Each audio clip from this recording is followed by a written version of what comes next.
Bonjour bien-aimés, voilà, vous êtes sur ma page.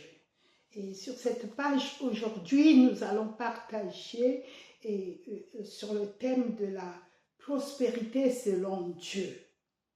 La prospérité, c'est un thème que c'est dans ces dernières années que beaucoup des hommes de Dieu et des femmes de Dieu ont partagé, mais selon la Bible, je vais essayer de vous partager aussi ce que le Seigneur m'a appris sur la prospérité. Merci Seigneur parce que c'est toi qui confirmes ta parole dans nos vies et que ce sont tes desseins, Seigneur, qui s'accomplissent. Loué soit ton nom, toi qui nous as libérés, Seigneur, en Jésus-Christ. Tu nous as transportés dans le royaume de ton Fils bien-aimé, afin que nous puissions jouir de toute l'œuvre achevée de Christ.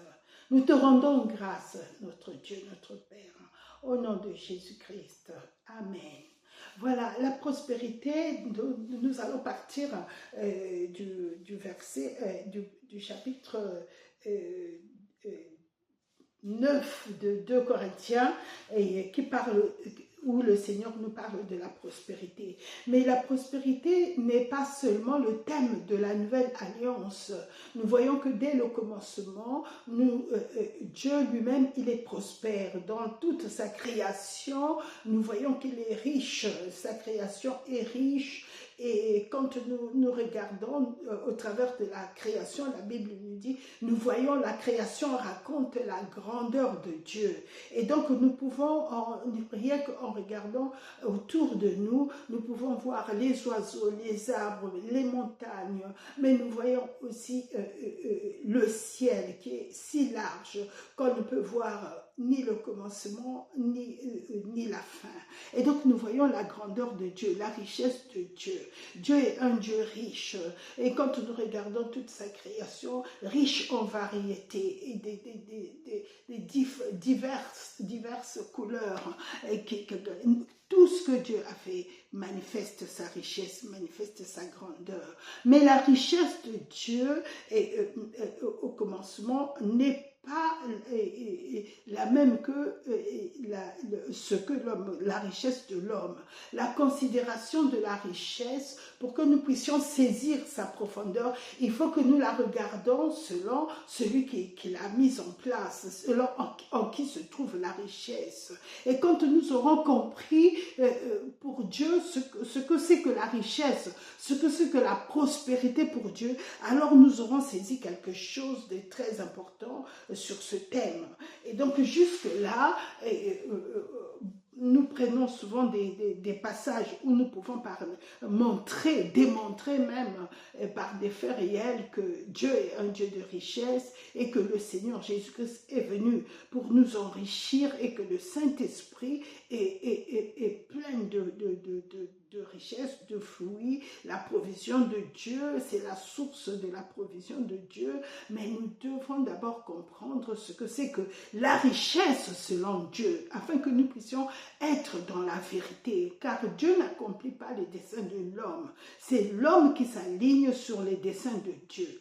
Quand nous prenons le passage de 2 Corinthiens chapitre 5 à partir du verset 8, il nous est dit « Et Dieu a le pouvoir de nous combler de toutes sortes de grâces, afin que possédant toujours à tous égards de quoi satisfaire à tous nos besoins, nous ayons encore en abondance pour toute œuvre bonne. » Donc Dieu a prévu de nous enrichir pour que nous soyons aussi riches en œuvres bonnes.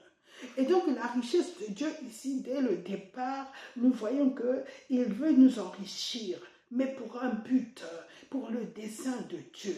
Dès le commencement, quand Dieu a donné la richesse à Adam, ce n'était pas pour qu'il reste maître de la terre avec toute cette richesse, avec toute cette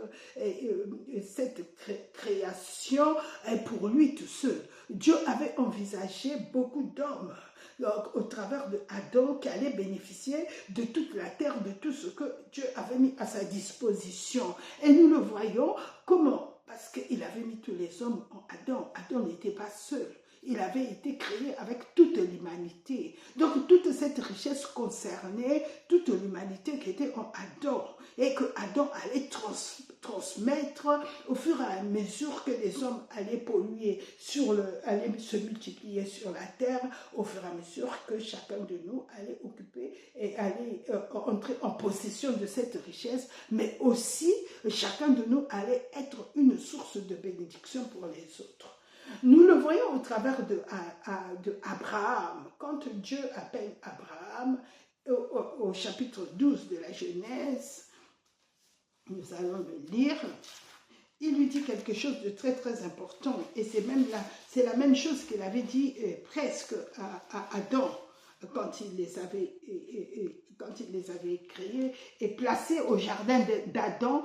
Il les avait bénis énormément, il avait béni Adam et Ève, mais pour qu'il soit une source de bénédiction pour tous les hommes qui étaient en lui.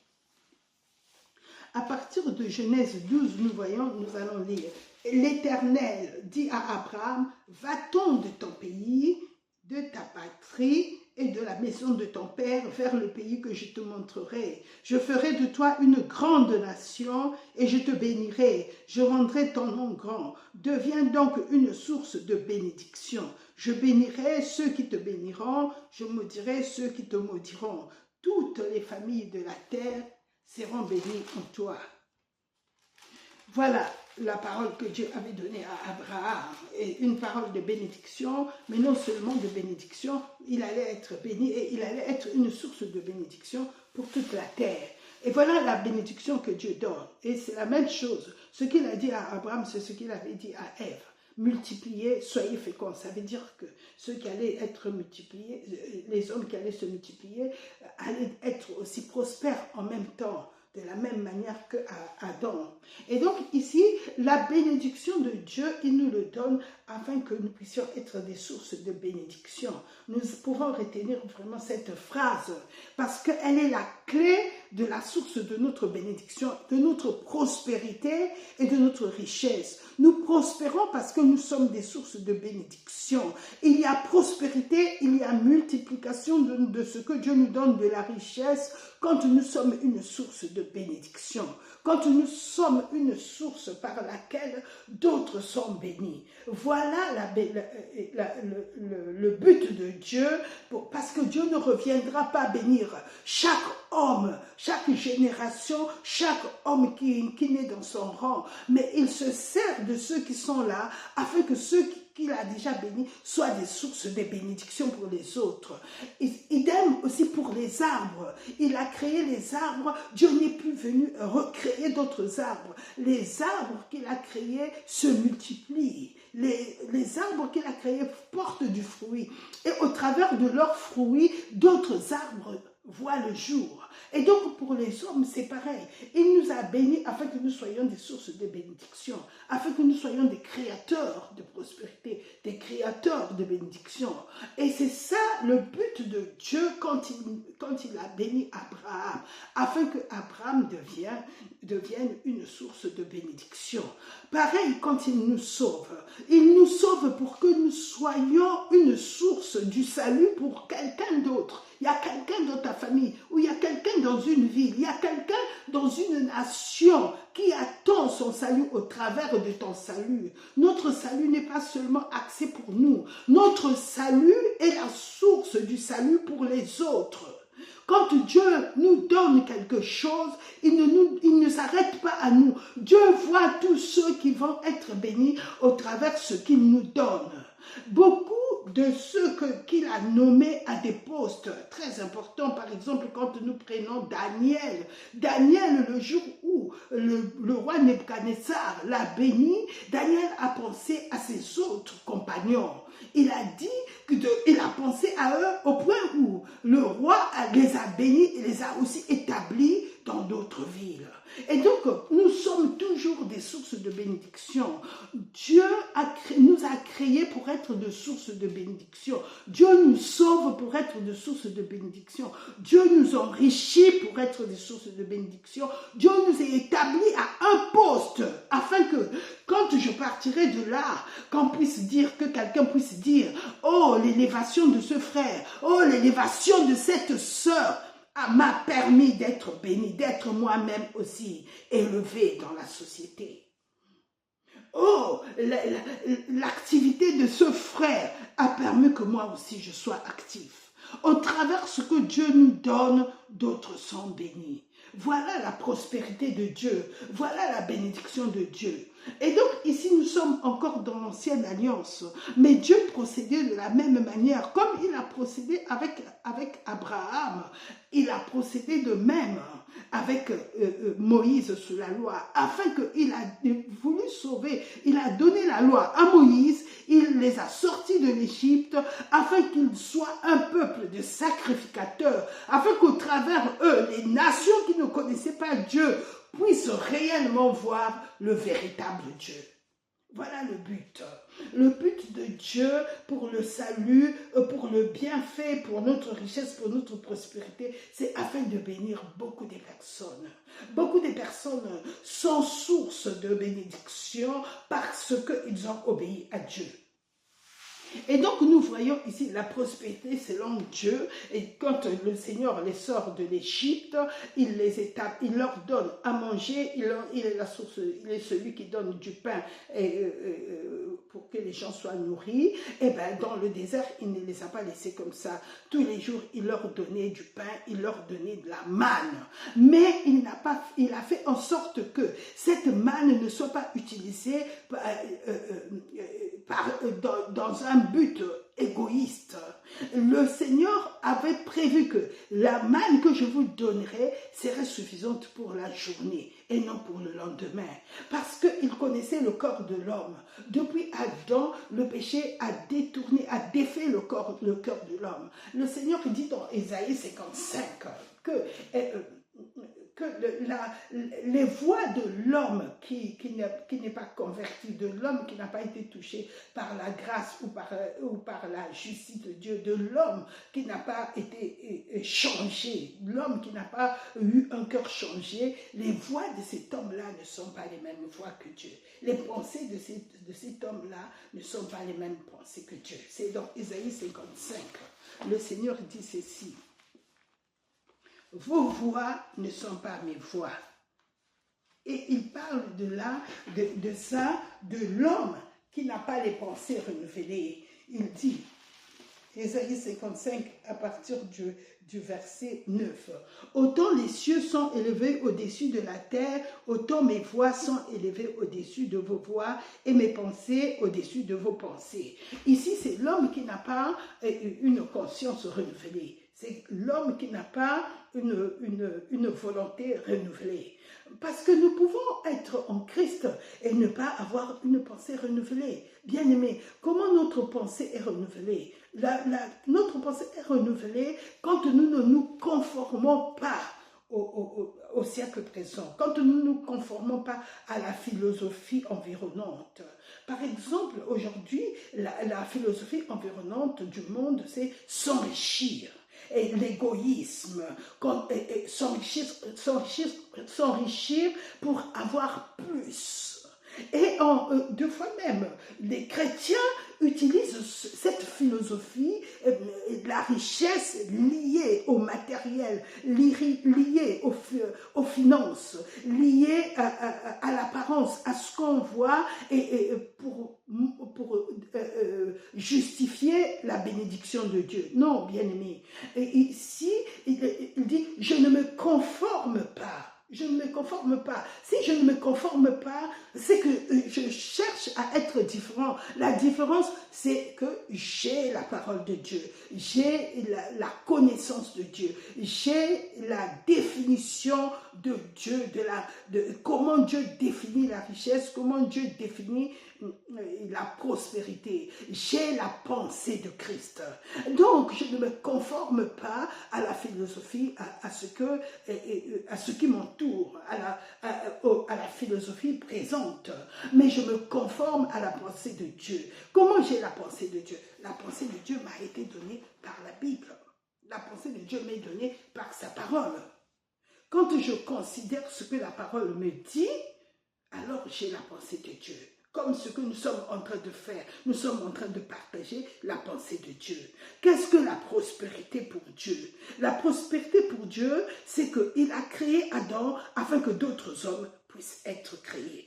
Pas qu'il puisse être créé par lui, mais afin que Adam soit la source de la création, la source au travers de laquelle d'autres hommes vont naître, d'autres hommes vont venir sur la terre.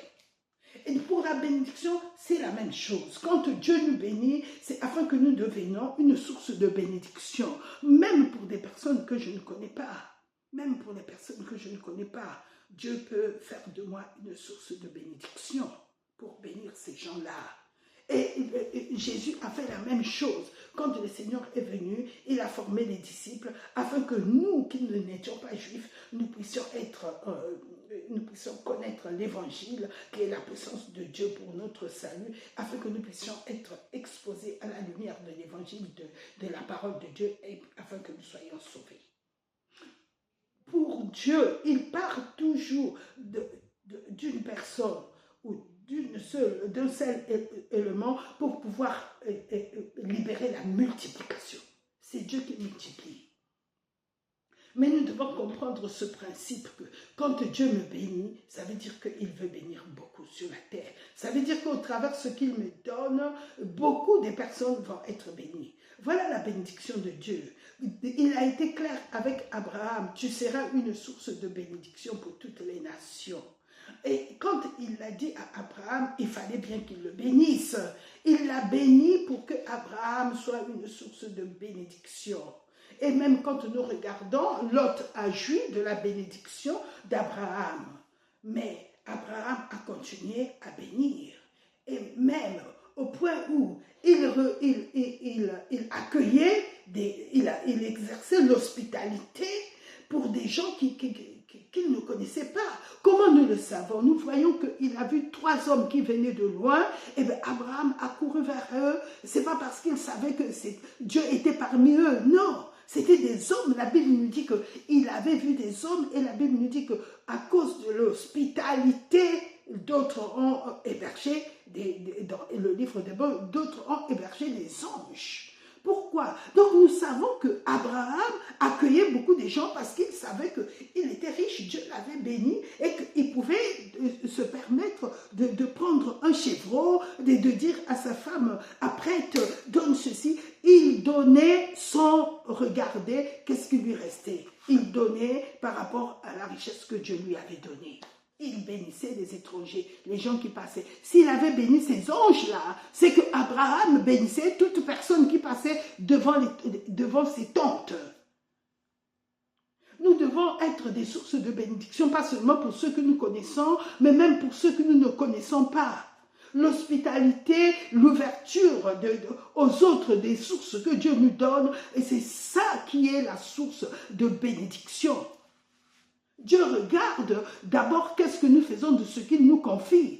Je connaissais des sœurs quand le pasteur prêchait et nous devons être des sources de bénédiction. Il y avait beaucoup de frères qui disaient oui, mais les riches de cette assemblée, ils doivent commencer à bénir les autres. Mais le Seigneur ne demande pas seulement aux riches d'être des sources de bénédiction, bien que Jacques le dit. Mais il y a quelque chose ici d'important que nous devons savoir. Dieu te demande de bénir en fonction de ce qu'il t'a donné et non en fonction de ce que l'autre a.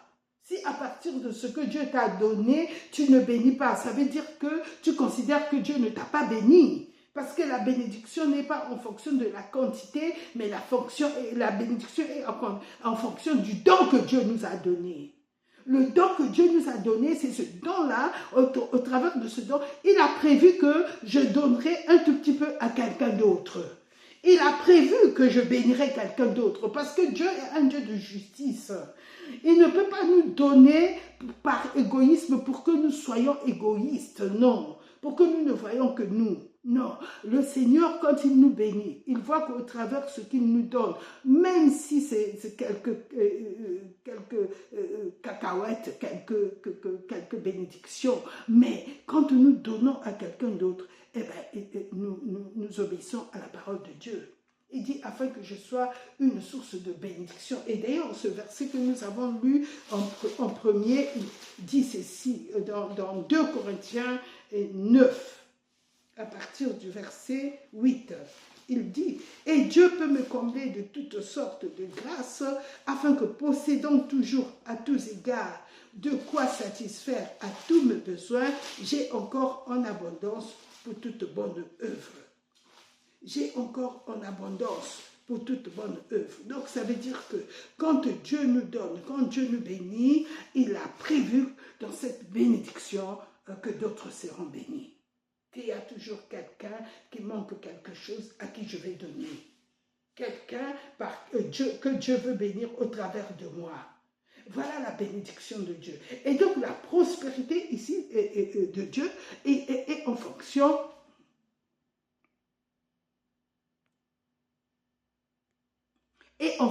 de ce que Dieu nous donne. Et en fonction de ce que Dieu nous donne, de ce que nous recevons de Dieu. Dieu ne peut pas te demander de donner plus que ce qu'il t'a donné. Il y a toujours quelque chose qui reste dans la bénédiction que Dieu nous donne afin que nous puissions bénir les autres. Voilà la bénédiction de Dieu. Et voilà pourquoi la manne, quand le peuple d'Israël le ramassait, il ne pouvait pas le garder le lendemain. Parce qu'il y avait la quantité pour chaque personne.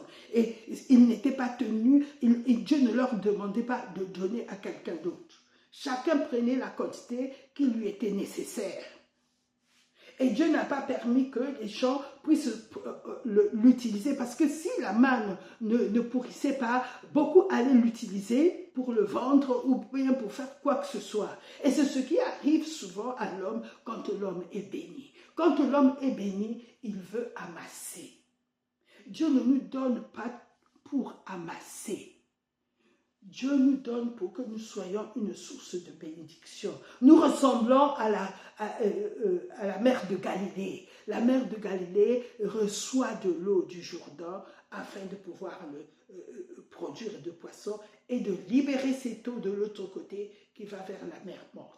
Mais la mer morte qui ne donne pas son eau, eh bien, on l'appelle la mer morte parce qu'elle garde tout, eh bien, il n'y a pas de vie.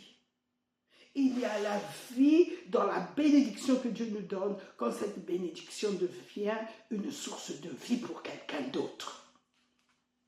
Notre salut est glorieux quand mon salut fait que des âmes connaissent le Seigneur. Mais si mon salut est stérile, depuis que tu es au Seigneur, depuis que nous sommes au Seigneur, je n'ai jamais appelé quelqu'un à connaître le Seigneur, ni à parler de Jésus-Christ autour de moi, eh bien c'est un salut qui ne porte pas du fruit, qui ne glorifie pas Dieu. Je garde le salut pour moi, je garde la parole de Dieu pour moi, je garde le témoignage pour moi. Eh bien, il n'y a pas de fruit. Le fruit, c'est quand quelqu'un d'autre bénéficie de la bénédiction que Dieu te donne. Et ça, c'est très important. Voilà pourquoi le Seigneur, il nous apprend que quand nous regardons la Bible, le Seigneur parle du serviteur qui était ingrat, et il parle du riche qui ne voulait pas donner à Lazare. Le serviteur qui était ingrat, quand Dieu le bénissait, et lui, il ne pensait qu'à élargir ses dépôts, à élargir l'endroit où il devait mettre en plus ce que Dieu venait de lui donner. Et pourquoi? Parce qu'il n'avait pas compris que quand le Seigneur nous bénit, qu'il fallait que d'autres puissent recevoir. C'est qu'il y a beaucoup de gens qui demandent à Dieu, bénis-moi, donne-moi une voiture, Seigneur, nous avons besoin du pain, donne-nous à manger. Mais il y a beaucoup de gens qui sont autour d'eux, que Dieu a bénis, afin qu'ils soient une source de bénédiction. Dieu ne va pas descendre du ciel pour venir donner à cette famille-là. Dieu nous a placés à côté des personnes qui sont dans le besoin, afin qu'en nous bénissant, nous puissions être des sources de bénédiction pour ces personnes-là. Moi, je le vois depuis que j'ai donné ma vie à Jésus, et à l'époque, quand j'ai donné ma vie à Jésus, beaucoup de personnes venaient vers moi, le Seigneur m'envoie, ma soeur, est-ce que tu peux me donner? Et il y en a qui venaient d'eux-mêmes, ce n'était pas le Seigneur qui leur disait de venir. Mais je bénis le Seigneur parce que pour certains, c'était vraiment un besoin. Et il y a des personnes à qui j'ai fait des cadeaux, à qui j'ai donné parce que le Seigneur m'a dit de donner, et qui aujourd'hui ne reconnaissent même pas que Dieu les avait bénis au travers d'une source de bénédiction que j'ai été pour eux. Et ils ne le confessent même pas. Mais le Seigneur me fait bénir beaucoup de personnes. Depuis que je suis au Seigneur, et même quand je n'étais pas encore née de nouveau, au travers de ma mère, le Seigneur m'avait appris à donner mes vieux vêtements aux gens de l'église où je priais et qui n'avaient pas assez de moyens pour s'en acheter. Ce n'est pas que parce qu'on voulait leur donner des vieilles choses, mais parce qu'ils avaient besoin de quelque chose et que ce que moi je pouvais partager, qui était peut-être ancien, mais qui était encore confortable, je pouvais leur donner et cela leur servait à pouvoir se couvrir. Bien-aimés, la bénédiction de Dieu n'est pas pour l'égoïsme. La bénédiction de Dieu, c'est afin que nous soyons une source de bénédiction. Et le Seigneur est clair là-dessus, parce qu'il parle de ce serviteur. Qu'est-ce qu'il faisait? Chaque fois que Dieu le bénissait, il élargissait ses entrepôts pour encore mettre tout ce que Dieu lui donnait. Il n'avait pas compris et Dieu lui pose la question, mais ton âme te sera demandée cette nuit et à qui appartiendra tout ce que tu as emmagasiné? J'ai rencontré des personnes, surtout des femmes en particulier, qui ont des armoires pleines des vêtements, des chaussures, même à ne pas compter, mais des chaussures même qu'elles ne portent pas. Et qui est une source de bénédiction pour une sœur de l'église ou même ses voisins qui ne connaissent pas le Seigneur. Ces chaussures-là peuvent faire l'objet d'une conversion. C'est au travers de ces choses-là que Dieu nous donne, que nous témoignons que notre Dieu est fidèle, notre Dieu bénit, notre Dieu pense à vous. Dieu nous a placés auprès des gens pour que nous soyons des sources de bénédiction. Nous sommes des sources de bénédiction, bien-aimés. Et j'ai vu ces sœurs-là, et d'autres se sont fait voler parce que tellement elles en avaient. Bien aimé, nous devons partager. Il m'arrive souvent d'acheter des choses parce que ça me plaît, je les achète, et puis quelque temps après, je réalise que le Seigneur m'envoie quelqu'un ou me met sur la route de quelqu'un et il me dit « donne ce que tu as ». Et je me rends compte que effectivement, c'était pour cette personne-là. 2 fois, le Seigneur me fait acheter des bagues en or. Combien de fois j'ai donné mes bagues en or et même avec des pierres précieuses à des sœurs qui n'ont jamais dit que Dieu m'avait béni au travers de cette sœur-là.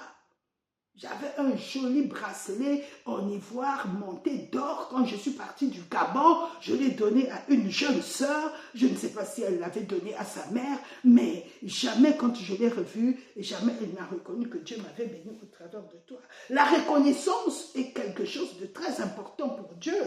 Quand le Seigneur Jésus-Christ a guéri les 10 lépreux, un est venu sur son marche. Ça veut dire que nous devons souvent revenir vers les personnes que Dieu utilise pour dire merci. Quand nous disons merci à Dieu, mais au travers de ces personnes-là aussi, quand nous disons merci ma soeur, Dieu m'a béni au travers de toi. C'est quelque chose, la gratitude, c'est aussi quelque chose qui est aussi important. Si Dieu me demande aujourd'hui d'être une source de bénédiction, mais la personne à qui je donne, Dieu lui attend aussi sa gratitude vis-à-vis de Dieu. Si la personne qui t'a donné, tu n'es pas reconnaissante envers la main de Dieu qui l'a utilisée, comment vas-tu être reconnaître que c'est Dieu qui l'a utilisé pour toi? Tu vas penser que parce que cette sœur-là n'en avait pas besoin qu'elle me l'a donné. Non, bien-aimé, la gratitude a autant de valeur que le don. La gratitude a autant de valeur que le don. Dieu nous demande d'être reconnaissants.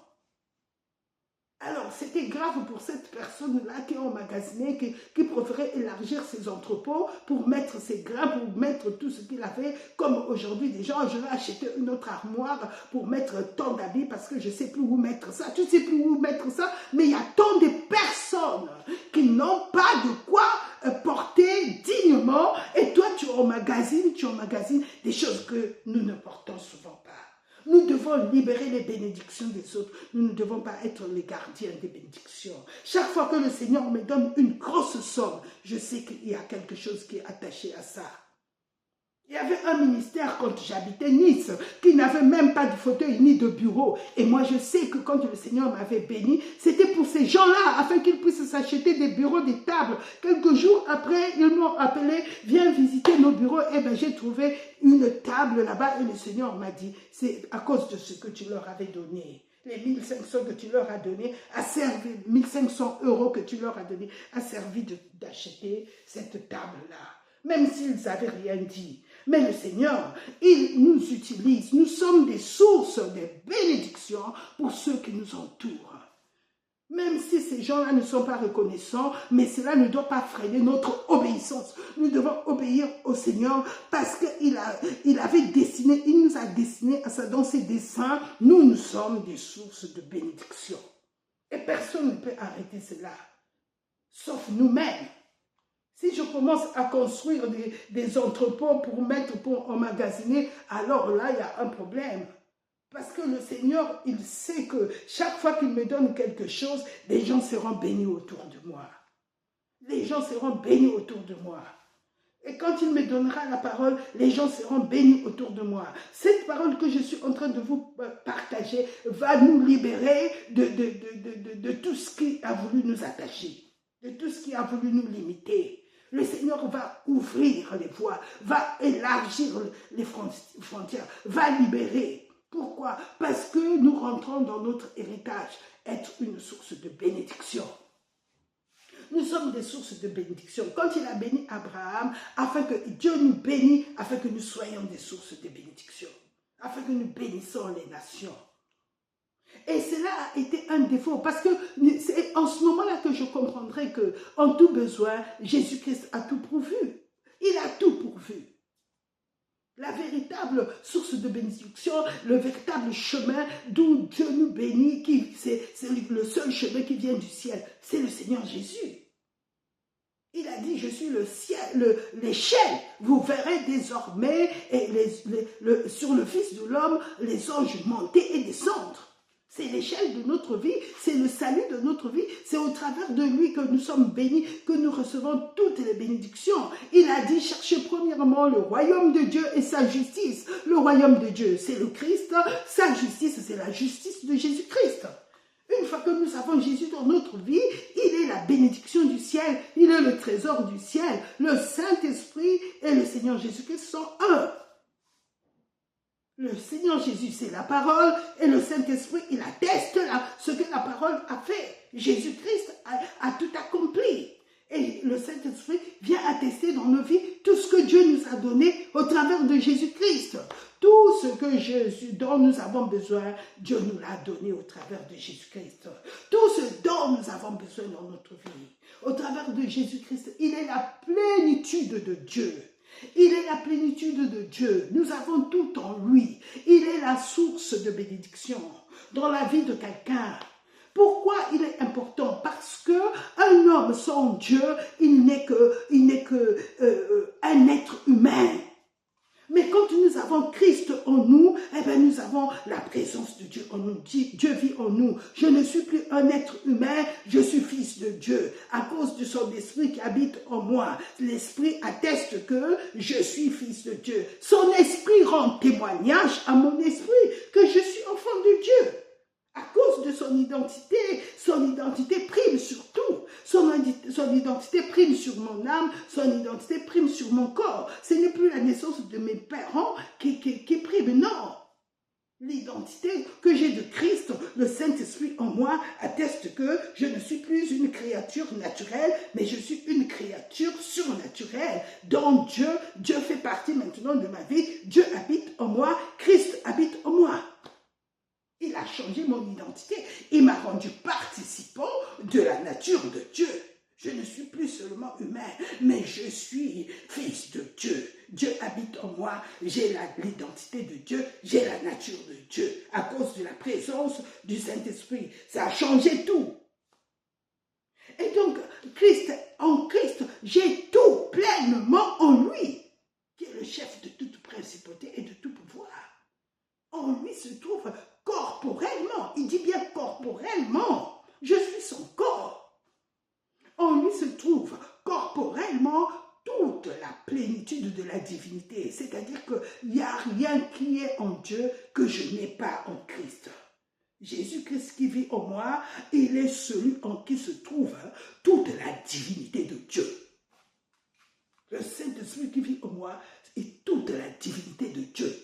Même des choses que je ne peux pas imaginer de Dieu se trouvent en lui. Il est Dieu et il vit en moi. Il a changé totalement mon identité. Il a changé ma structure. Il a changé ce que j'étais. Quand Dieu me regarde, il se voit en moi au travers de Jésus-Christ. Je suis maintenant, mon corps est membre de Christ. Mon identité a changé à cause de la présence de Dieu en moi. À cause de la présence de Dieu en moi. J'ai tout pleinement en lui. En Christ, j'ai tout. Maintenant, pour que ce que j'ai en Christ soit manifesté, c'est le Saint-Esprit qui le manifeste, qui l'amène à la concrétisation, qui l'amène à ce qui est palpable, qui l'amène au concret. C'est le Saint-Esprit. Comme il a fait au commencement. Au commencement, la terre était informe et vide. Et qu'est-ce que Dieu a fait? Dieu ne s'est pas arrêté là en disant la terre que j'ai formée est informe et vide. Non, l'Esprit de Dieu était là. Il se mouvait au-dessus des eaux. Et qu'est-ce que Dieu a fait? Il a parlé. Il a parlé. Et quand il a parlé, lumière, soit le Saint-Esprit a envoyé la parole et la puissance sur la parole. C'est la parole de Dieu. Et lumière, la lumière s'est établie. Le Saint-Esprit qui est en moi, la parole de Dieu, Christ est en moi. Et bien, quand je la prononce, le Saint-Esprit libère. Qu'est-ce que je prononce? Tout ce que j'ai en Christ. J'ai tout pleinement en Christ. Ça veut dire que Dieu a tout mis en Christ en moi. Je n'irai demander que ce que j'ai en Christ. Si j'ai tout pleinement en Christ, je n'irai pas demander autre chose, puisque Dieu m'a tout donné en Christ. Et quand je sais que j'ai tout en Christ, c'est ça ma richesse. La véritable richesse n'est pas les objets qu'on voit. Les objets qu'on voit, c'est les conséquences de la véritable richesse. Ce sont des fruits de la véritable richesse. La véritable richesse qu'un homme peut avoir, c'est avoir Dieu en lui. C'est lui la richesse que Adam avait perdue. Dieu en lui. Dieu en lui. Avoir le Saint-Esprit en soi, avoir le Saint-Esprit en moi, j'ai tout le ciel en moi, j'ai Dieu en moi, j'ai la parole de Dieu en moi, j'ai tout de Dieu pleinement, pas à moitié. Il a dit, et vous avez tout pleinement en lui, qui est le chef de toute principauté et de tout pouvoir. Colossiens 2, 9 à 10. Et pourquoi? Parce qu'il est la gloire de l'homme. Un homme sans l'Esprit de Dieu et un homme sans Dieu. Et un humain, tout simplement, et un pécheur. Bien-aimés, voilà pourquoi nous ne devons pas accepter de nous appeler pécheurs. Parce que le pécheur, il est dépourvu de Dieu. Dieu ne peut pas s'associer avec un pécheur. Il a envoyé Jésus afin que nous devenions justice de Dieu. Nous devons d'abord accepter notre identité de justice de Dieu. En Christ, nous sommes appelés justice de Dieu. Il n'y a pas de pécheurs sauvés par grâce. Non, c'est le jour où j'ai confessé Jésus-Christ que j'ai été sauvé par grâce. Mais désormais, je ne m'appelle plus pécheur, sauvé par grâce. Je m'appelle comme Dieu m'appelle. Je suis membre de son corps. Je n'irai pas appeler le membre du corps de Dieu traiter Dieu de pécheur. Non, c'est une abomination quand un croyant s'appelle ainsi. Je suis la justice de Dieu en Christ. Le péché n'aura plus de pouvoir sur moi. Ça ne veut pas dire que j'irai pécher. Non, ça veut dire que la racine du péché a été détruite dans mon esprit, dans mon âme et dans mon corps. Il n'existe plus. C'est par mensonge que l'ennemi fait pécher les gens. Mais quand un croyant connaît sa véritable identité, il dit que non, cela n'est plus en moi. Cela n'est plus en moi, ça a été détruit à la croix. Christ a crucifié la nature du péché que sa maman lui avait donnée. Quand il est ressuscité, c'était uniquement le Fils de Dieu. Même sa chair était incorruptible. Il pouvait passer au travers les murs. Et Dieu dit que nous avons tout pleinement en lui. Christ en vous, l'espérance de la gloire. Il est la gloire de Dieu. La gloire manifestée de Dieu, le Saint-Esprit venant habiter dans un homme. C'est Dieu lui-même, c'est la gloire de Dieu. 2 Corinthiens 4 dit, nous portons cette gloire dans une vase de terre. Dieu a accepté de venir habiter en nous, bien-aimés. Il a changé notre identité. Si quelqu'un est en Christ, il est une nouvelle créature. Les choses anciennes sont passées. Voici, toutes choses sont devenues nouvelles. Et tout cela vient de Dieu, qui nous a réconciliés avec lui par Christ et qui nous a donné la parole de la réconciliation. Nous devons accepter notre identité à cause de la présence de Dieu qui est en nous. Et à partir de ce moment-là, quand j'accepte mon identité, eh bien, la présence de Dieu en moi devient palpable. Je suis conscient que Dieu vit en moi. Ma capacité ne repose pas sur moi. Ma capacité se repose sur celui qui vit en moi. C'est lui qui le fera. C'est lui qui va manifester toute l'œuvre de Christ. C'est lui qui va manifester ce que Dieu m'a donné. C'est lui qui va manifester la plénitude que j'ai reçue de Dieu. C'est lui qui va manifester toutes les grâces, la faveur de Dieu, le Saint-Esprit. Il n'a pas changé son rôle. Il manifeste toujours ce que Dieu déclare. Et cette parole déclare qu'il nous a tout donné. Et qu'est-ce qu'il ne nous donnera pas s'il nous a donné son Fils? Et si Dieu est pour nous, qui sera contre nous? Tout, c'est lui, devant le Saint-Esprit. Il n'y a point de puissance opposée. Il n'y a pas de pouvoir contre la vérité. Il est l'esprit de vérité. C'est la richesse qu'un homme peut recevoir ici sur la terre. Alors, l'homme qui réalise la richesse, la gloire qu'il a en lui, en ayant le Saint-Esprit, ne court plus après le matériel. Parce qu'il sait que le Saint-Esprit est celui qui concrétise le matériel. Et la parole a été faite chair. Comment? Par la puissance du Saint-Esprit. Quand nous entendons le mot puissance, disons par le Saint-Esprit. Il dit, oh, à celui qui peut faire, par la puissance qui agit en moi, infiniment au-delà de ce que je demande ou pense. À lui soit la gloire dans l'Église, en Jésus-Christ, et dans toutes les générations, au siècle des siècles. Amen. Quand nous remplaçons cette phrase, oh, à celui qui peut faire, par le Saint-Esprit qui agit en moi, au-delà de ce que je demande ou pense. C'est le Saint-Esprit qui fait au-delà de ce que nous demandons ou pensons.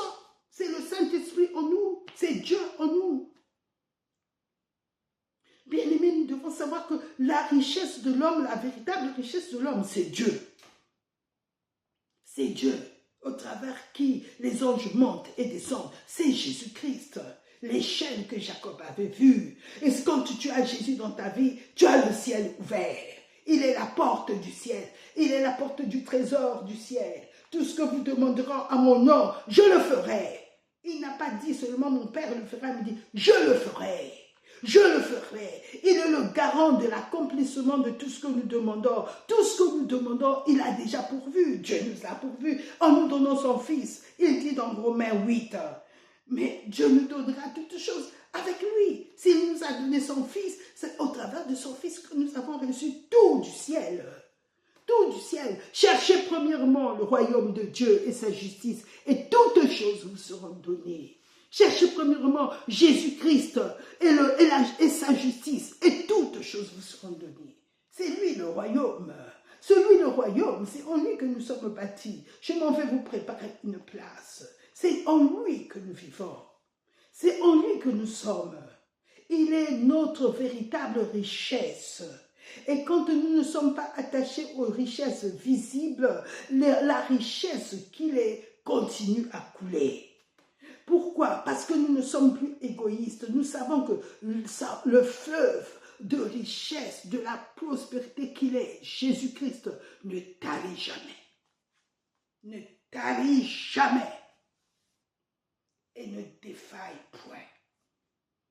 Il est la plénitude, grâce pour grâce. La grâce et la vérité sont venues par Jésus-Christ.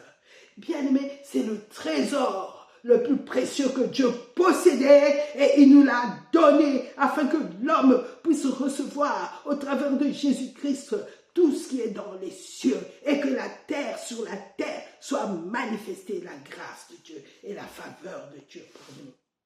Celui qui possède Christ possède le trésor du ciel, possède le Saint-Esprit, la puissance d'en haut, la puissance du très haut, le Tout-Puissant.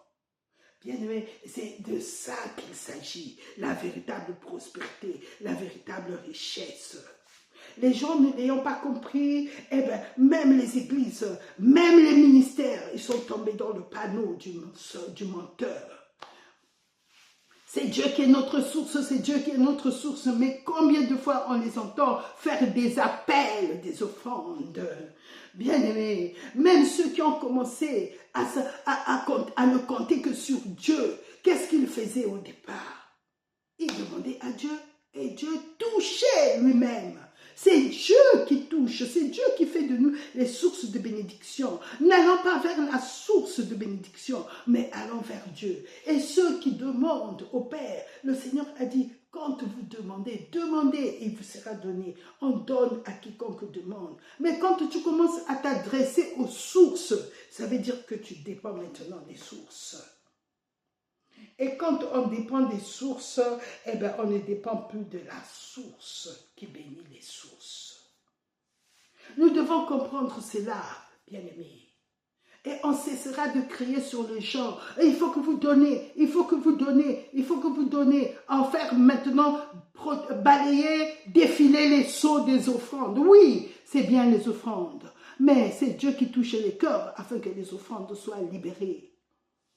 Quand c'est maintenant par pression, donnez et il vous sera donné. S'aimer, s'aimer, oui. Mais la parole de Dieu nous dit de s'aimer. Ce n'est pas aux hommes de nous crier de s'aimer. Bien aimé, chaque fois que j'ai béni un ministère ou chaque fois que je bénis les gens, ce n'est pas ces gens-là qui me disent de faire. Mais Dieu, mon Père, il me dit toujours, donne. La dernière fois, quand le Seigneur m'a dit, vide toute ta maison pour telle personne. Oh! J'ai dit, Seigneur, mais cette femme-là, moi je la vois. Le Seigneur me dit, donne-lui. Comme au jeune homme qui était riche, il lui a dit, va vendre tout ce que tu as, donne-le en aumône et donne-le aux pauvres. Viens et suis-moi. Viens et suis-moi. Le Seigneur ne veut pas que nous ayons en pensée, je suis riche. Non, notre richesse, c'est lui. Que celui qui se glorifie de le connaître. Que celui qui se glorifie d'avoir Jésus-Christ dans sa vie. Il est la couronne de la gloire. Christ en vous, l'espérance de la gloire. Notre gloire, c'est avoir Christ. Quand j'ai Christ, j'ai Dieu, j'ai tout. J'ai le grand pourvoyeur. J'ai celui qui pourvoit, j'ai la source. Je suis une source de bénédiction parce que je suis l'eau de la source. Parce que ma source est Dieu. Mais quand on commence à compter sur les offrandes, sur les membres, beaucoup sont tombés dans une prospérité malsaine. On voit des pasteurs qui fêtent leurs millions. Ça veut dire qu'ils ont emmagasiné. Oui, on prend les versets bibliques, oui. Nous prenons des versets bibliques, nous commençons à les prêcher, nous commençons à dire, oui, mais la parole de Dieu dit que Dieu veut nous bénir, que Dieu veut que nous soyons bénis. Oui, mais Dieu veut aussi que nous soyons féconds en bonne œuvre. Il le dit ici quand je lis 2 Corinthiens afin que vous ayez encore en abondance pour toute bonne œuvre. Et quand il y a des gens autour de nous qui souffrent, qui ne savent même pas quoi porter, et le pasteur vient avec son or, avec son argent, bien aimé, 2 fois j'étais gênée quand j'étais trop habillée et de voir que dans l'assemblée, qu'il y avait des sœurs qui ne pouvaient pas s'habiller comme ça. 2 fois on est gêné. Mais quand les gens ne se gênent pas, ça veut dire qu'ils veulent en avoir pour eux-mêmes. C'est de l'égoïsme, simplement. Bien-aimés, c'est de l'égoïsme. Et comment voulez-vous que le Seigneur puisse encore nous utiliser comme source de bénédiction quand nous freinons les bénédictions pour les autres? Nous devons donner, bien-aimés. Nous sommes des fleuves d'eau vive qui coulent de nos seins, qui bénissent les nations. Ce n'est pas seulement par la parole. Jacques a dit, il faut que nous manifestons les fruits de la foi, les œuvres de la foi. Les œuvres de la foi qui témoignent que tu es en Jésus-Christ. Quand ton placard est trop plein, bien-aimé, sache une chose, il y a quelqu'un qui n'a pas de chaussures, il y a quelqu'un qui a besoin d'un costume pour son mariage, il y a quelqu'un qui a besoin d'une robe pour à une réunion où il ira. Nous devons mettre à la disposition de nos bien-aimés. Il n'y avait pas de pasteurs riches à l'époque des disciples. Si quelqu'un peut me montrer, me prouver par la Bible, par la parole de Dieu, que tel apôtre, il était riche, qu'il célébrait de millions. Ah bien aimé, le Seigneur lui-même, il dit qu'il était serviteur. Il était le plus riche parmi eux, mais il les servait. Il leur lavait même les pieds. Aujourd'hui, beaucoup d'entre nous ne peuvent pas le faire. Beaucoup d'entre nous vivent derrière les grilles dorées. Ils ont même mis leur nom, leurs initiales au portail. Mais bien aimé, il n'y a plus de différence entre le monde et vous. Qu'est-ce qui fait ta gloire? C'est Christ en toi ou bien ton empire que tu t'es constitué? Si c'est ton empire qui fait ta gloire, pose-toi la question.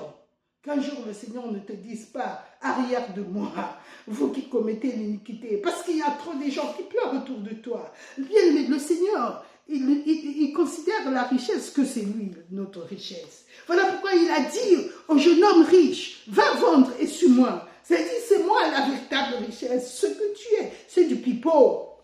C'est moi la véritable richesse. Et suis-moi. Et suis la véritable richesse, c'est moi. Mais le jeune homme n'avait pas compris. Il n'avait pas compris. Et beaucoup d'entre nous, souvent, nous ne comprenons pas que la véritable richesse que Dieu a donnée, c'est sa propre richesse, son Fils unique. C'est lui la véritable richesse du ciel, la prospérité du ciel. C'est Christ en nous, l'espérance de la gloire. Et alors, cet homme-là qui était riche, c'est le Seigneur qui raconte ça, il était riche, mais tellement il était opulent, l'opulence par sa richesse, qu'il ne voyait même pas Lazare, que Dieu l'avait mis là, afin qu'il donne à manger à Lazare. Nous sommes beaucoup des pasteurs comme ça. Je dis nous, bien-aimés. On voit des gens qui vivent autour de nous dans le besoin, mais l'Église que nous avons n'ose pas penser à ces gens-là. Ne leur dis pas, non, le secours populaire et tout ça, ça s'est multiplié. Mais par ton salaire de pasteur, combien de personnes sont bénies? Combien de personnes tu soutiens dans l'assemblée dont les gens ne savent pas qu'ils vivent parce que le pasteur leur verse 200 € tous les mois. Je prends le minimum. Bien, mais les églises, plus les églises sont riches, plus ils font pression sur le peuple de Dieu. Plus ils veulent en avoir plus. Vous savez pourquoi? Parce que ces églises-là concurrencient avec le monde, font la concurrence avec le monde. Pour eux, la prospérité, selon le monde. Ils se sont conformés à la philosophie du monde. La richesse selon le monde, c'est avoir plus de matériel, avoir plus d'argent dans les comptes, avoir plus. Ça, c'est la philosophie du monde. Le Seigneur, il ne vivait pas comme ça. Dans son ministère, bien qu'il y avait plusieurs personnes qui soutenaient son ministère, mais le jour où il a eu besoin, il ne s'est pas tourné vers ces personnes-là. Quand il a eu besoin de payer l'impôt, et oui, le Seigneur, un jour, il a payé l'impôt. Parce que quand Pierre est rentré, le Seigneur est rentré dans une ville. Et au lieu qu'on demande au Seigneur, non, on va s'adresser à Pierre. Votre maître ne paie-t-il pas l'impôt? Mais qu'est-ce que le Seigneur a fait? Il a utilisé l'ancien travail de Pierre pour lui donner de l'argent. Il a dit, va. Donc, tu lances la maison et le premier poisson que tu vas obtenir, ouvre-lui la bouche, il y aura de quoi payer nos impôts. Il n'a pas couru vers ceux qui soutenaient son ministère. Et pourtant, dans le livre de Luc, on nous raconte que beaucoup de femmes soutenaient le ministère de Jésus. Mais il n'est pas allé les voir pour leur dire, payez-moi mes impôts. Aujourd'hui, c'est devenu chose courante, monnaie courante, d'enrichir des pasteurs. Ils construisent des empires et d'autres même, ils poursuivent. Il faut que je fête 1 million, il faut que je fête 10 millions, il faut que je fête 100 millions. Où es-tu? Dans le royaume ou chez le diable? Ceux qui sont chez le diable, ils fêtent des millions. Mais Jésus-Christ n'a jamais fêté de millions alors qu'il pouvait l'avoir. Quand on voit la foule qu'il nourrissait, lui qui n'avait rien entre ses bras, mais quand il a eu des poissons, et les pains et 5 pains, il a pu créer un miracle parce que son amour était pour ces gens-là. Son amour était pour nous. L'amour de Dieu est pour nous. L'amour de Dieu n'est pas pour ses biens. Il met ses biens à notre disposition. Quand nous sommes à la tête d'une église, nous devons penser que le Seigneur nous a mis là afin que ces gens-là mangent, pas seulement de la parole, mais qu'ils puissent recevoir les soins pastoraux. Les soins pastoraux ne sont pas seulement donnés par les diacres et les diaconesses. Il faut qu'on voit le pasteur aussi mettre la main à la pâte. Moi, je connais un pasteur que j'aime beaucoup, je ne citerai pas son nom à Nice, dans les assemblées de Dieu, qui visite même les personnes. Et tellement il est ouvert qu'on peut s'approcher de lui. Je rigolais souvent avec lui. Mais alors pour d'autres, ils se sont barricadés derrière des murs invisibles et des hommes qu'on voit qui les entourent. On ne peut même pas aller chez eux, on ne connaît même pas où ils habitent. Parce qu'ils ont peur que les chrétiens aillent les embêter. Mais alors, il ne fallait pas prendre le métier du Seigneur. C'est ça, être berger, c'est de s'occuper des moutons, de s'occuper des brebis. Mais alors, si on ne veut pas s'occuper des brebis et qu'on les donne aux autres, alors on n'est plus berger. Bien-aimés, c'est très important que nous comprenions ce que c'est que la richesse et la prospérité selon Dieu. Et quand nous avons compris que Christ en vous, l'espérance de la gloire, Christ en vous, la richesse, le trésor du ciel en vous, quand nous avons compris cela, nous n'allons plus nous cramponner à l'argent, nous n'allons plus nous cramponner aux monnaies, nous n'allons plus nous cramponner aux offrandes, nous n'allons plus nous cramponner aux dîmes. Et on ne va plus partager les corbeilles pour que les gens mettent de l'argent. Non, on prendra les offrandes, mais on les prendra en comptant que Seigneur, il faut que cette somme-là soit là. Beaucoup de serviteurs de Dieu demandent au Seigneur. Le pasteur Kenneth Hagin le faisait. Il disait, Seigneur, nous te demandons telle somme pour les offrandes. Il comptait sur le Seigneur. Et beaucoup le font encore, comptent sur le Seigneur.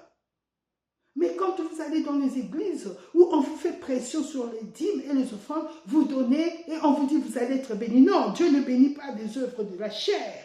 Ça, c'est la chair qui vous pousse à donner. Parce que vous avez peur, parce que vous voulez qu'on voit que vous donnez. Non. Le Saint-Esprit nous a été donné pour nous parler, pour nous convaincre, pour nous dire ce qu'il faut faire, pour nous conduire dans le plan de Dieu. Il y a des gens à qui je dis, je ne donne pas parce que ce que j'ai ne m'appartient pas, appartient au Seigneur. Et il me l'a donné et il me dira pour quelle personne. Et quand il me le dit, eh bien, sans retenue, je donne. Parce que nous devons aussi être des bons gérants de ce que Dieu nous confie. On ne peut pas le dispatcher, le donner à tout le monde. On ne peut pas le partager à tout le monde. Il faut le donner aussi sous la direction du Saint-Esprit en nous. C'est sa richesse à lui. Il nous le donne pour que nous soyons des sources de bénédiction.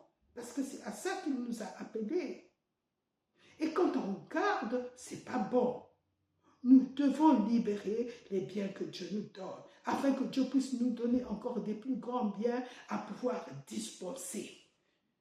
Quand il nous donne un peu et que nous donnons le peu que nous avons avec des personnes qui sont à ce niveau-là, parce que je ne prendrai pas les cacahuètes pour aller le donner à un président en télé. Non, il y a aussi un public à bénir par rapport à ce que Dieu te donne. Il y a un public à bénir par rapport à ce que Dieu te donne. Maintenant, si Dieu te donne grand, c'est que le public à bénir aussi, c'est un public de grande dimension. Et quand Dieu te donnera un grand public, c'est-à-dire il te bénira au-delà de ce que tu ne pouvais penser ni imaginer, ça veut dire qu'il y a un ministère qui est attaché à cette bénédiction. Et ce ministère-là sera béni quand tu vas libérer 1 million et quelques, 2 millions et quelques. Pour ce ministère-là, ils seront bénis. Pourquoi? Parce que Dieu t'a béni à cette dimension. On ne peut pas prendre quelque chose de gros et aller le donner au petit. Il ne saura pas quoi en faire.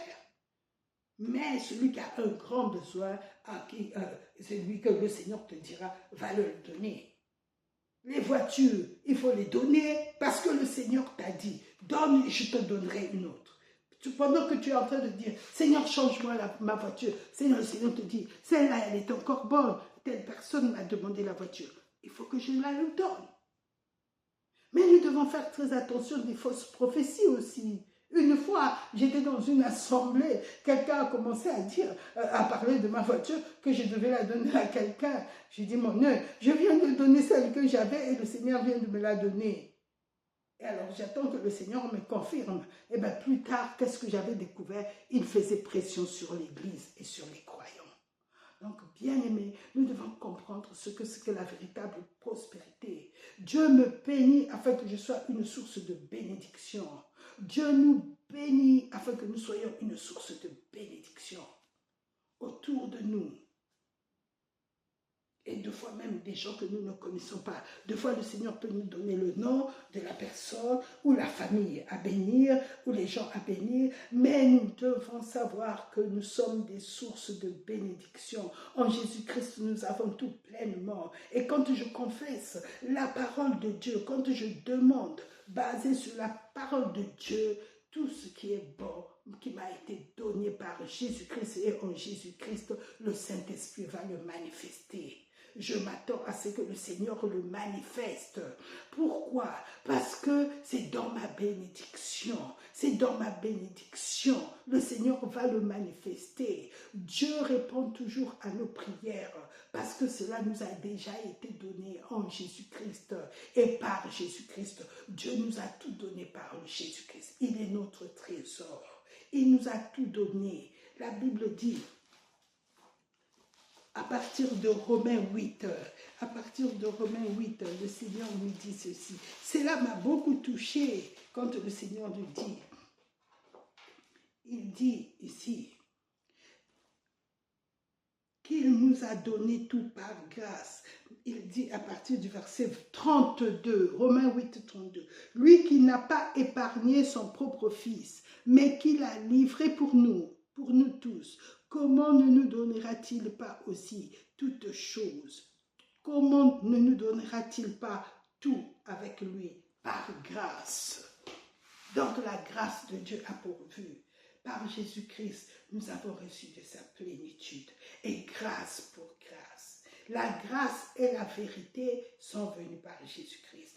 La grâce et la parole sont venues par Jésus-Christ. Nous avons tout dans cette parole. Toute cette parole a été accomplie. Toute cette parole a été accomplie. Jésus-Christ est le oui de cette parole.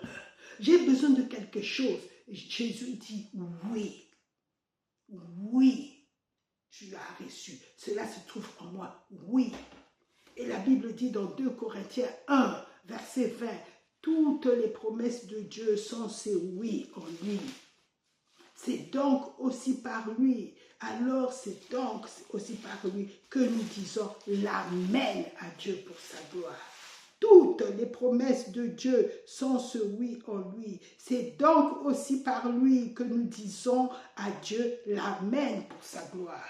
Ça veut dire quoi? Ça veut dire que Dieu nous a tout donné. Il ne peut pas nous refuser tout ce qu'il nous a donné par Jésus-Christ. Jésus-Christ est le oui à Dieu. Donc, quand j'ai besoin de quelque chose, je demande au nom du oui. Oui, Père, par Jésus-Christ, tu me l'as donné. Par Jésus-Christ, tu me l'as donné. Merci de maintenant de le manifester par la puissance du Saint-Esprit. Je ne sais pas comment tu vas le manifester, par quelle personne ni comment. Mais Seigneur, je m'attends à la manifestation de ce que j'ai reçu. Je l'ai reçu. Voilà pourquoi le Seigneur dit dans Marc 11, 23, 24, croyez que vous l'avez reçu. Crois qu'en Jésus-Christ, Dieu te l'a donné ce que tu demandes. Crois que par Jésus-Christ, tu l'as reçu. Et quand tu crois que puisque je l'ai déjà reçu en moi, Jésus qui est en moi, il m'a déjà donné ça, il est le oui de ce que je demande. La Bible dit que tu commences à dire merci Père, parce que ce que je te demande, tu as dit demander. Voilà pourquoi j'ai demandé, pour que ça ne reste pas seulement là où ça se trouve en Jésus-Christ. Mais je demande pour que je puisse le recevoir maintenant dans le concret et par la puissance du Saint-Esprit, la puissance qui soutient toute ta parole. Seigneur, je m'attends à voir du concret. Ta parole, il dit, et vous le verrez s'accomplir, et vous le verrez. Ce qui est dans l'invisible va passer dans le visible. Et tu le verras. Et tu le verras. Tu le verras s'accomplir. Tu l'as déjà reçu. Par Jésus-Christ, Dieu nous l'a déjà donné. Maintenant, tu le verras s'accomplir avec tes yeux. Tu le verras. Voir, c'est avec les yeux. Croire, c'est avec le cœur. Si le Seigneur le dit, ici il a écrit, l'écriture ne peut être abolie. L'écriture ne faillira pas. Crois que tu l'as reçu. Comment je l'ai reçu? Par Jésus, puisque Jésus vit en moi. J'ai tout pleinement en lui, c'est écrit. Tu as tout pleinement en lui, qui est le chef de toute principauté et de tout pouvoir. Tout, Dieu l'a mis en lui. Maintenant, il dit, maintenant il faut croire que Dieu l'a mis en lui, que par Jésus-Christ, en Jésus-Christ, nous avons tout reçu. Parce que le Seigneur, il dit, demande en mon nom. Tout ce que tu demanderas à mon nom, je le ferai. Ça veut dire par le Saint-Esprit, je vais le manifester. Et tu le verras. Et tu le verras. Et tu le verras. Répète avec moi. Et je le verrai. Et je le verrai. Et je le verrai. Et je le verrai s'accomplir. Au nom de Jésus-Christ. Amen. Voilà pourquoi les gens disent, mais pourquoi tout le temps on dit au nom de Jésus-Christ? Mais parce que c'est lui le oui. Et l'amen est aussi dit par lui, mais par nous.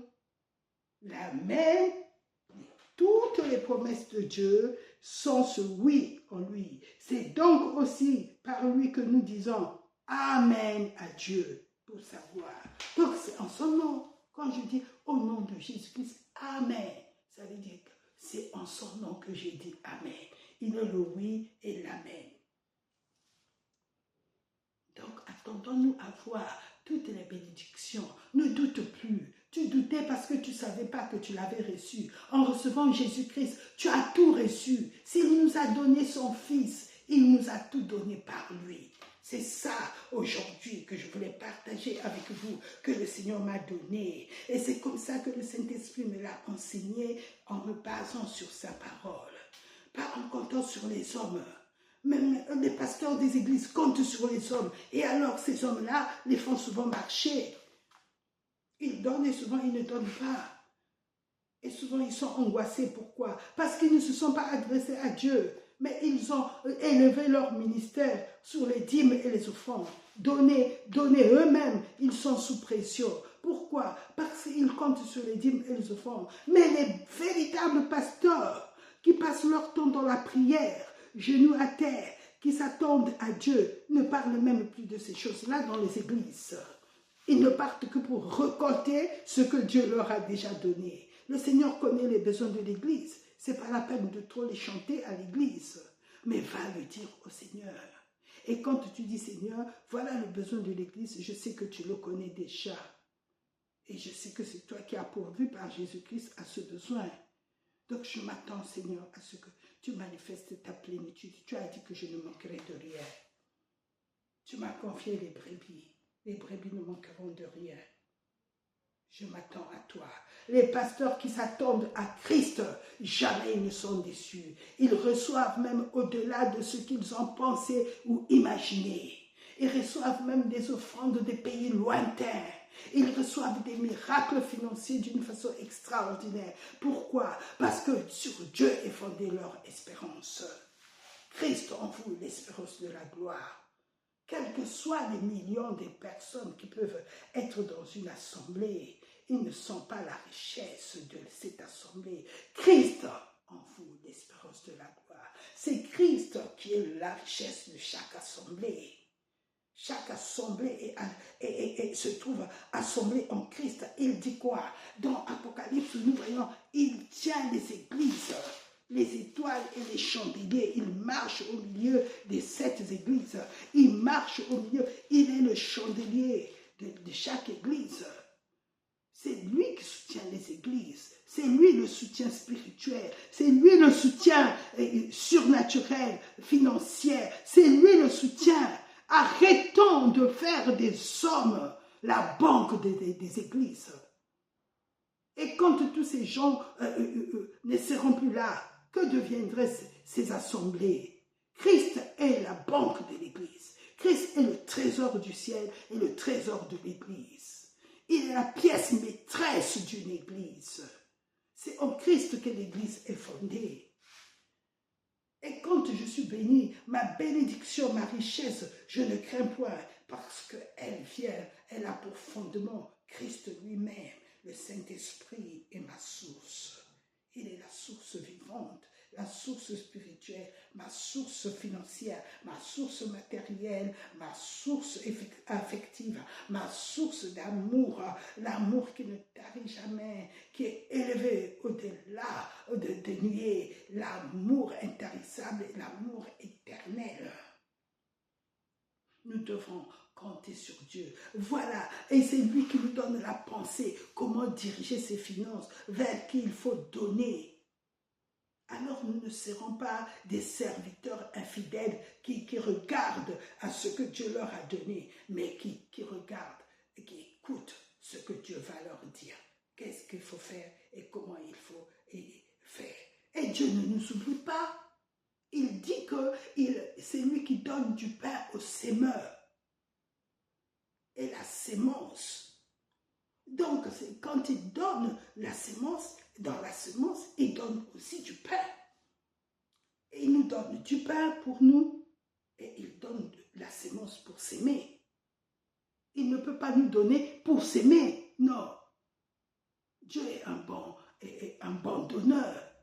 Il dit dans le livre de Timothée, à Timothée, il dit, dis aux riches de l'Église, ça c'est le Seigneur qui dit ça, dis aux riches de l'Église. C'est extraordinaire de voir comment le Seigneur, il voit vraiment la richesse. Il dit, recommande aux riches du présent siècle de ne pas être orgueilleux et de ne pas mettre leur espérance dans les richesses incertaines, mais de la mettre en Dieu qui nous donne tout avec abondance pour que nous en jouissions.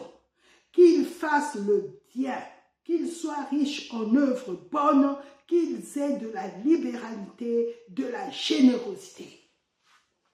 Ça veut dire que le jeune homme, il n'avait pas de la générosité, il ne faisait pas du bien autour de lui.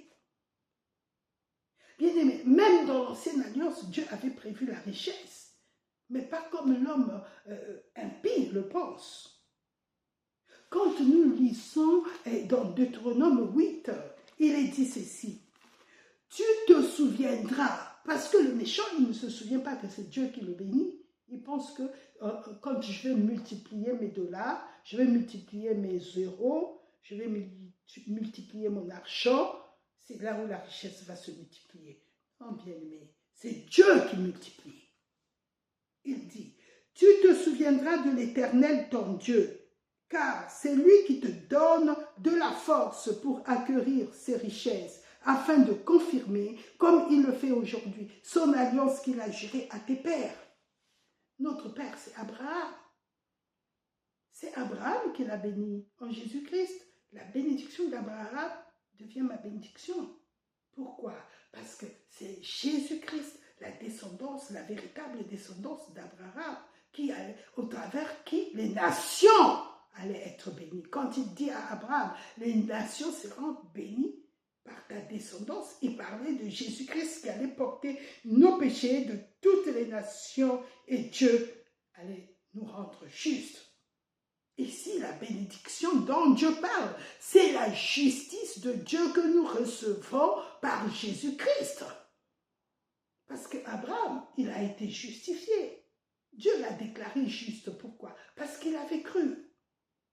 La justice de Dieu lui a été imputée, lui a été comptée. Maintenant, nous, pour recevoir cette justice, il faut que nous croyions comme Abraham. Nous croyons en Jésus-Christ, qui est la descendance d'Abraham, afin que la justice qui est en Jésus-Christ.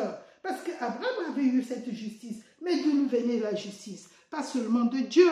Souvenons-nous, il avait bu le vin et il avait mangé le pain que le souverain sacrificateur, le roi de la justice et le roi de paix de Salem lui avait donné. Et dans Galates, il est dit, ceux qui croient sont bénis avec Abraham, le croyant.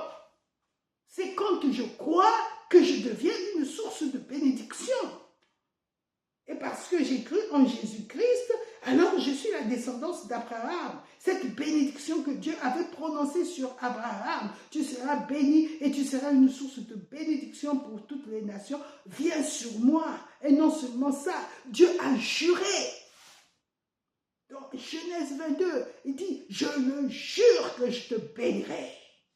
Je le jure. Quand le Dieu a juré, voilà pourquoi il dit, afin de confirmer, comme il le fait aujourd'hui, son alliance, qu'il a juré à tes pères. Il a juré, Dieu a juré de me bénir quand je suis en Jésus-Christ. Comme je suis en Jésus-Christ, Dieu a juré. Il a juré devant Abraham, devant un homme. Nous allons lire ce passage dans Genèse 22. Et quand Abraham a offert son fils Isaac, et que Dieu lui a donné l'agneau, Dieu a pourvu à l'agneau du sacrifice. Le fait qu'il l'ait vu, Dieu a dit, Genèse 22, verset 15, « Je le jure par moi-même, oracle de l'Éternel, parce que tu as fait cela, et que tu n'as pas refusé ton fils, ton unique, je te comblerai de bénédictions, et je multiplierai ta descendance comme les étoiles du ciel, et comme le sable qui est au bord de la mer. Ta descendance aura le contrôle de ses ennemis. Toutes les nations de la terre se diront bénies par ta descendance, parce que tu as écouté ma voix. » Voilà la bénédiction que Dieu a jurée à Abraham. Et cette bénédiction, il dit, tu te souviendras de l'Éternel. Quand nous sommes bénis, quand j'ai l'argent, je me souviens de l'Éternel, mon Dieu, qui me donne la force d'acquérir ses richesses dans les nations, d'acquérir ses richesses, qui me donne la force d'acquérir ses richesses, afin de confirmer, comme il le fait aujourd'hui, l'alliance qu'il avait jurée, qu'il a juré à Abraham, à mes pères. Il avait juré et il le fait. Il est fidèle et il continue à le faire. Dieu est fidèle, bien-aimé. Voilà pourquoi nous sommes bénis. Et il dit ici à Timothée que nous devons nous souvenir. Nous devons être des gens qui sont riches en bonne œuvre. Alors, moi, deux fois, je dis ceci. Je mets mon espérance en Dieu qui me donne tout avec abondance pour que j'en jouisse. Dieu veut que nous jouissons de ce qu'il nous donne. Dieu veut que nous jouissons pour que j'en jouisse, que je fasse du bien, que je sois riche en bonne œuvre, pour que j'ai de la libéralité, de la générosité. Voilà ce que nous devons être dans la nouvelle alliance. Si Abraham déjà le faisait, combien plus nous devons le faire? et que je m'amasse ainsi un beau et un solide trésor pour l'avenir, afin de saisir la vraie vie en Christ, au nom de Jésus-Christ. Amen. Je confesse ça quand le Seigneur me donne, même pour donner mes offrandes. J'ai dit, je me souviens de l'Éternel, mon Dieu, qui m'a donné la force d'acquérir ces richesses afin de confirmer, comme il le fait aujourd'hui, l'alliance qu'il avait jurée à mes pères. Au nom de Jésus-Christ. Amen. En Jésus-Christ, j'ai dit au nom de Jésus-Christ parce que c'est en lui que se trouve l'accomplissement. L'amen, le oui et l'amen par lui est prononcé par moi à Dieu pour sa gloire. Au nom de Jésus-Christ. Amen. C'est pour sa gloire que je prononce au nom de Jésus. C'est en son nom que je suis béni. C'est parce qu'il est la descendance d'Abraham qu'il a fait de moi la descendance d'Abraham. La prospérité de Dieu, c'est béni pour être une source de bénédiction. Béni pour être une source de bénédiction. Je suis béni en Christ pour être une source de bénédiction. C'est important, bien-aimés. Tout ce que Dieu nous donne, c'est pour que nous soyons bénis, pour que nous ayons du pain à manger, pour que nous en jouissons de ce que nous avons, que je paye les vacances, que j'aille en croisière, mais que je sois une source de bénédiction, que je sois riche en bonnes œuvres, que je sois riche parce que c'est la richesse des œuvres qui manifeste le fruit de ma foi, pour que des hommes et des femmes soient bénis autour de moi. Bien-aimés, je voulais partager ce que Dieu m'a donné sur cette page aujourd'hui. Et je bénis Dieu qui m'a donné cette page où je peux venir partager avec vous ce que Dieu me donne. Alors, soyez bénis,